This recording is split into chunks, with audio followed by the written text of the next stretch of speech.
This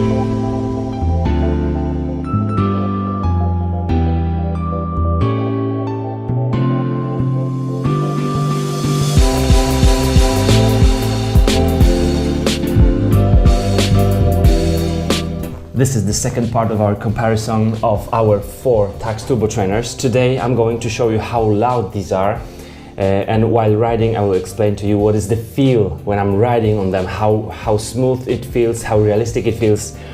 So we are starting with the best one, or with the most expensive one, which is Tacx Neo. Here I have the additional microphone. So this mic will be just around our trainers. You will hear exactly what sounds it makes. This one is already connected to the power source, so you can already hear it's working.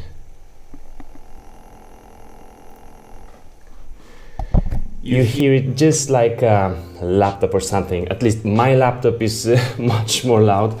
I wanted to show you also how it looks like on the Zwift, because it really turned out that my laptop is louder than this turbo trainer, so I decided just to turn it off, and I connected this one to my Garmin Edge, so we'll just try it right now. Let's just begin by saying that I can start pedaling very smoothly. I'm on my smallest chainring in the front and like 5th gear in the rear, and look what happens when I stop pedaling. This thing is still going and going and going. So this is what we talked about it. We've talked about it yesterday. This is the flywheel effect. This is the virtual one, and it's really awesome. So this feels very real.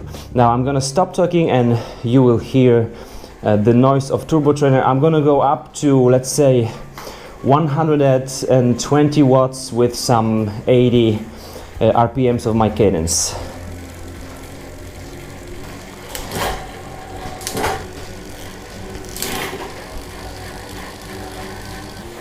Alright, it was just too silent. I'm having now 78 RPMs, and my power is just around 200.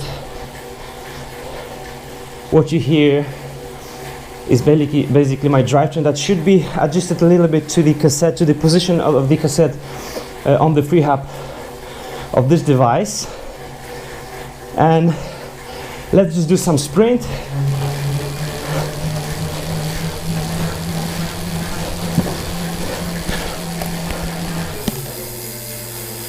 So guys, that was like 650 watts with over 100 RPMs of cadence, and this is the inertia of this thing.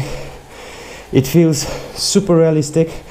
This frame is moving with you from side to side just a bit, so it allows me to stand off the saddle and rock with my bike a bit, just as we are doing it in the real world. So how realistic it is awesome, and how silent it is, you just hear it. Thumbs up here. I wanted to show you also the road feel simulation, but I should have this device connected to my computer, which was just too loud, so I decided not to do it. I'm going to show you maybe some other time.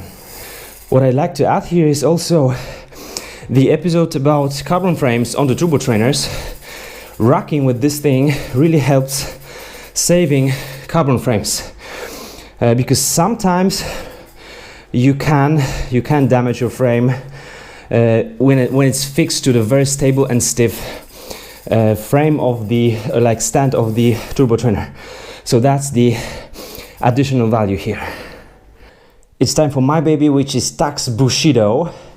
This is how I'm spinning. My Bushido is already connected to Garmin with the minimum resistance set, so it's less than it would be without my Garmin, because I can ride this Bushido without any device. What happens when I stop pedaling? Just around 2 seconds it will stop, but still the feel on it is quite fine. Let's just go up to 150 watts. I have 160, cadence 90. And let's go up to 500.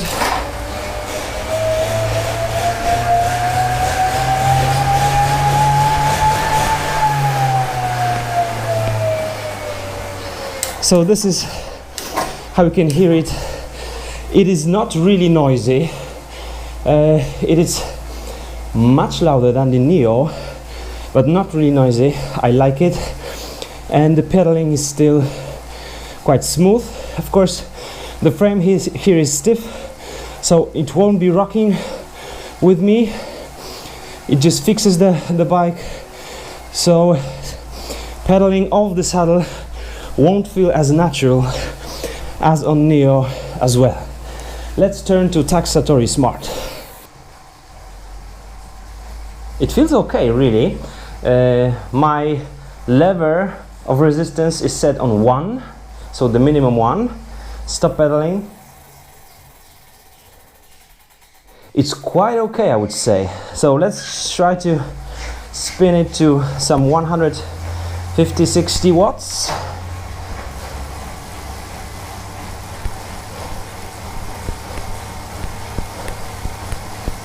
And some interval.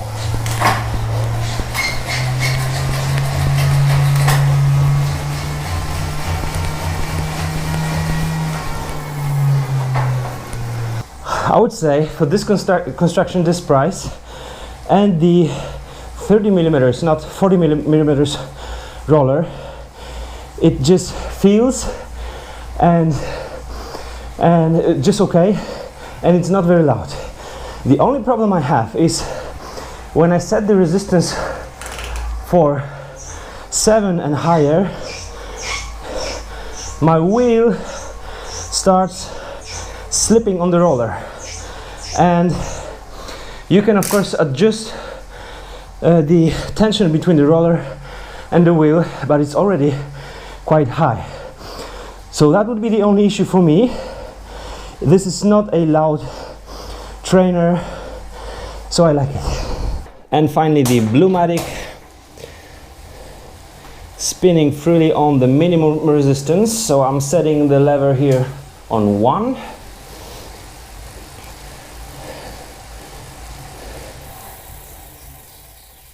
I would not really say that Bushido has advantage over those two, Satori and Bluematic, in terms of the flywheel effect.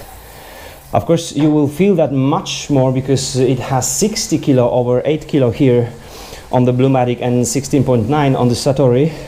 You will feel that on intervals, on higher speeds, and you really have to be spending more time on the trainer to feel that. Neo has great advantage over the rest, but let's go up to like 150.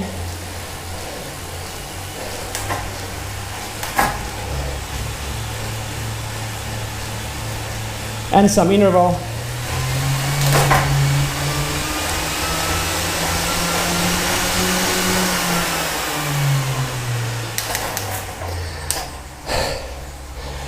I would say for the money, really, this one will be just enough for the beginners, but I'll tell you more just in a second at the end of this episode. Now I set the resistance 7 or 7.5. Oh, sorry for the mic. And it feels just okay. Nothing slipping. It feels fine. That's it. I'm all sweat. So which one from these four? Let's just remind ourselves the pricing. Bluematic, $130, $275 for the Satori Smart, then $670 for Bushido, and $1,300 for the Neo. As you could expect, I'm not going to tell you, pay more and you will get more, because it really depends on what you are doing. If you are just beginning, not only on indoor cycling, but if you are beginning with cycling or with your health, with weight loss or so on, I would just grab one of these.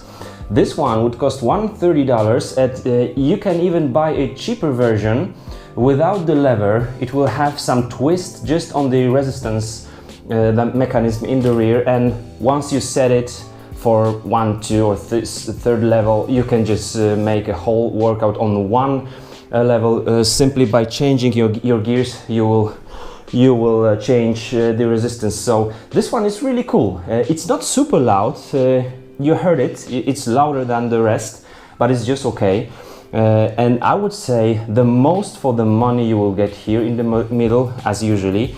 So Tacx Satori will be a bit more quiet, and this one has smart options, so you will be able to see your power output if you think about training more and you really want to see what's your fitness level, what's your FTP. This little dude will help you with that.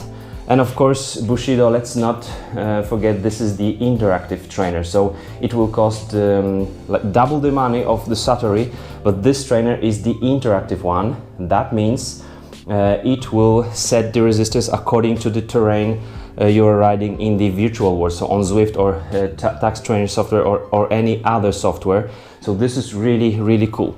What about Neo? Is it cool or is it just super expensive? It doesn't give you so much. I would say it is really cool, and you don't buy it because it gives you so many options. It feels so awesome. It is so quiet. I'm so happy about it. But for $1,300, I would say you purchase it only if you're preparing for like championships, some nationals in time trial, or any other type of cycling. If you're preparing for the Spring Classic, this one with the road field simulation will be really good one. But you know, $1,300. If you are a beginning cyclist and you have the money, I would say don't buy it. Try to perhaps maybe go for the cheapest version of the interactive trainer, which will be really cool. Now, these trainers you can also use for warm-up when you are going to your cycling events. They will do the job really, and I would be just happy about those. If you're curious about my case, the first trainer I got was like super old red one, Tacx. It was a used one. It was very good.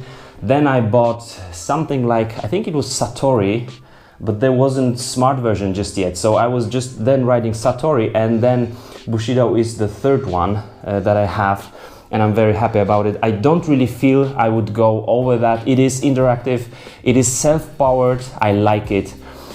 So I recommend that. Guys, you have also great experience in using different indoor trainers. Please put some infos in the comments. What do you think about it? Next week we're gonna be testing and comparing the elite trainers. Very different style, very different trainers, so it will be also interesting. And this week, I think on Friday, you will see also like super budget trainer test, and you will see whether it's worth it to buy something for like $70. That's what I wanted to tell you guys. Thank you for watching. Give me some thumbs up, and I will see you in the next episode. Bye.